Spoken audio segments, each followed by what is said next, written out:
Comment diable un vendeur de machines à milkshake de 52 ans sur le retour peut-il bâtir l'empire du fast-food à partir de rien, avoir 1600 restaurants et un revenu annuel qui avoisine la modique somme de 700 millions de dollars? Ça tient en un mot, la persévérance.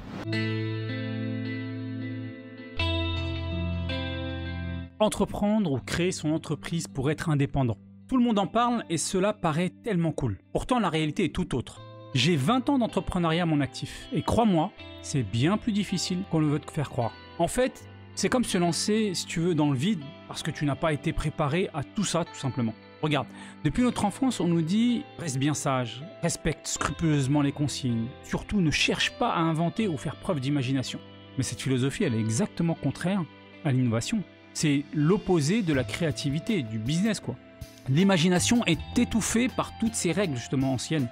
Comment tu peux penser différemment après de telles règles inculquées depuis tout jeune et qui ont façonné ton esprit? Et plus tard en entreprise, ils te disent surtout, faut penser out of the box. Ah, c'est une blague.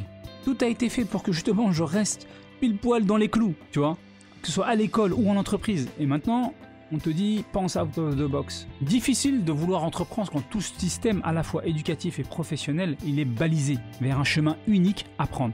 Ce chemin est à sens unique en plus et sans bande d'arrêt d'urgence, car toi-même tu sais que le système ne pardonne aucune erreur de parcours. Il faut même être sacrément culotté, voire un peu fou pour prendre la première sortie, refuser ce chemin.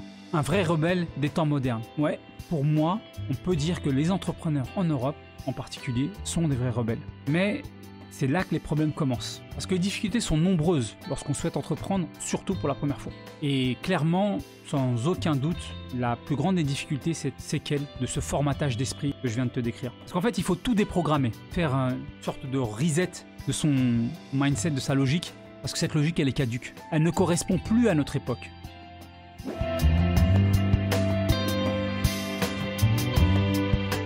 Mais d'autres menaces sont apparues et nous poussent davantage vers l'entrepreneuriat, paradoxalement, malgré notre manque de préparation. Alors j'aurais pu te citer les crises et autres phénomènes qui ont accéléré cette transformation mondiale. C'est un enchaînement de crises de plus en plus graves et qui rendent ce monde d'une fragilité sans précédent. Et j'exagère pas. Crise financière, sanitaire, énergétique et par la suite climatique. Il faut prendre en compte tous ces événements. Ils ne sont pas anodins et qui ont des conséquences dans l'économie mondiale même. Mais actuellement, je vais te parler d'une autre chose.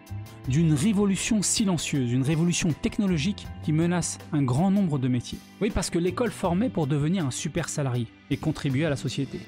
Mais la machine, elle est cassée depuis. Fini les 30 glorieuses, le plein emploi, c'est plus qu'un lointain souvenir. Le chômage, il est croissant. Les métiers, ils disparaissent un à un.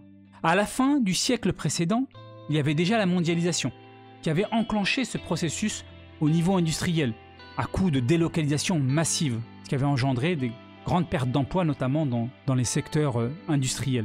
Pense au nord de la France, par exemple. À présent, c'est le secteur des services qui est sous la menace. Le libre-échange a accentué déjà la concurrence avec la main-d'œuvre étrangère sous-payée. Mais tout continue de s'accélérer encore, et encore plus vite, avec les nouvelles technologies justement, telles que l'informatique, la robotique, l'intelligence artificielle, l'IA. Le mot est lâché. Intelligence artificielle, tu as dû en entendre parler, il risque de porter le coup fatal à un grand nombre de métiers de service. Je pense que tu as dû entendu parler de ce service ChatGPT, lancé par Sam Altman, qui n'est autre que le directeur, l'ex-directeur plus exactement, de Y Combinator, le plus grand incubateur de start-up au monde. Pas très loin, tu as un certain Elon Musk, le célèbre milliardaire, également proche de la direction. ChatGPT est un outil utilisant l'intelligence artificielle, qui peut te générer des articles, du code de programmation, alors que tu ne sais pas écrire une seule ligne, des images et bien d'autres services. Et son succès est phénoménal. Il est tout récent. Il a attiré plus d'1 million d'utilisateurs en l'espace d'une semaine seulement. Tu n'as aucune société aujourd'hui, des GAFAM, des réseaux sociaux, ce que tu veux, qui peut prétendre à un tel niveau de succès à ses débuts. Pourquoi? Parce qu'en fait, tu peux créer un grand nombre de services, quasi gratuitement. Créer par exemple un journal, un blog si tu veux, avec des textes, des images, qui vont pouvoir te générer des leads en quelques clics seulement. Créer des applications, des logiciels pour améliorer la productivité d'un de tes services. Beaucoup d'étudiants l'utilisent même pour leurs travaux, voire leurs examens. On assiste à une véritable révolution technologique, menaçant de nombreux métiers. Programmeurs, designers, auteurs, traducteurs, professeurs et j'en passe. Ce n'est que le début. Il s'agit peut-être pas d'un remplacement total, mais un concurrent de taille qui va avoir des conséquences dramatiques sur un grand nombre de métiers. Crois-moi, beaucoup n'iront pas à la retraite avec leur métier actuel. Beaucoup travailleront dans un domaine totalement différent de leur cursus scolaire. Alors un conseil pour survivre. Dans la jungle, les animaux qui survivent sont ceux qui s'adaptent, et qui s'adaptent très vite.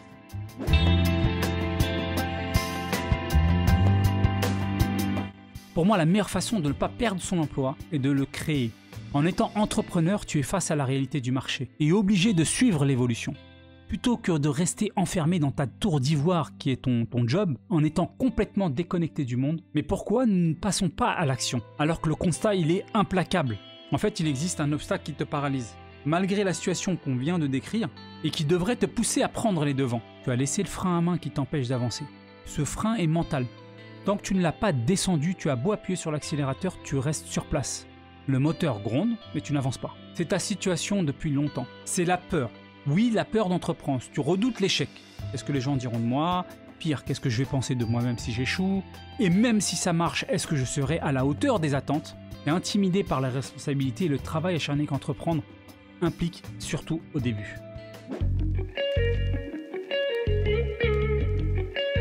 Alors tu l'as compris, l'entrepreneuriat est difficile. Je ne vais pas te dire le contraire dans cette vidéo, voire impossible pour certains. Pourtant, il est indispensable pour notre survie. Et c'est un passage obligatoire au-delà de notre survie si tu veux gagner en épanouissement et indépendance. Les deux grâles justement qui me motivent chaque matin. Faire ce qui me plaît et être libre. C'est ça qui me motive. C'est ça qui fait que je continue à entreprendre depuis plus de 20 ans. Parce que je veux rester libre. Parce que je veux faire ce que j'aime. D'ailleurs, c'est pas un hasard qu'à la suite du confinement du Covid, avec le télétravail, il y a eu un phénomène appelé la grande démission. C'est venu des États-Unis, c'est venu en Europe. Car tu as goûté à la saveur de la liberté. Tu veux la conserver. Ajoute à cela plus d'épanouissement et tu auras tes sources de motivation. Est-ce que je vais terminer là-dessus sans te proposer de solution? C'est pas mon genre. Justement, en tant qu'entrepreneur, je dois m'obliger à apporter toujours des solutions. Trop facile de rester juste sur un simple constat, tel que font souvent les économistes de bureau. En tant qu'entrepreneur, on doit en face mettre des propositions. Alors, elles sont pas idéales, elles sont pas parfaites, je l'accorde, mais elles ont le mérite d'exister. Je te partage ces conseils que je pratique systématiquement à chaque fois que je lance un nouveau projet. Tout d'abord, je m'interdis d'avoir trop de certitudes. Juste un avis qui ne demande qu'à évoluer au fur et à mesure. C'est-à-dire que je ne suis pas certain que tel objet, tel service, tel bien va cartonner d'entrée de jeu et donc j'y vais à fond. J'ai une idée, j'ai une conviction, j'ai une opinion qui doit être testée par la réalité du marché. Par conséquent, je démarre avec le plus petit budget possible. Je teste rapidement et j'observe les résultats. Je ne cherche pas à gagner au début, juste comprendre comment faire au mieux. Et plus j'avance, plus je corrige et améliore ma copie. À la lumière des résultats, encore une fois. Une fois la recette perfectionnée, j'augmente l'investissement et les risques afin de gagner plus. Un business que je te recommande pour appliquer ces enseignements et qui te permettront de commencer à te lancer dans l'aventure qu'est l'entrepreneuriat et qui en plus ne nécessite pas un gros budget et reste adapté aux différentes crises. C'est sans aucun doute le e-commerce via Amazon FBA qui, je le rappelle, reste la première plateforme mondiale du e-commerce. Tu pourras monter en puissance progressivement. D'ailleurs, je propose une formation financée par le CPF. Tu trouveras le lien en description si tu veux avoir un accompagnement, un guide qui te permettent de te faciliter. L'objectif, c'est de te proposer une solution pour passer le cap. Très libre à toi d'aller vers ce qui te plaît le plus. Ainsi, tu pourras te lancer avec un max de conseils et commencer le plus petit possible et le moins cher possible. Puis grandir au fur et à mesure que tu gagnes en connaissance, en confiance et en capital. Je termine là-dessus. Si tu as apprécié, n'hésite pas à liker, partager et surtout t'abonner si ce n'est pas encore fait. Je te dis à bientôt, bis and kiff. Ciao, ciao.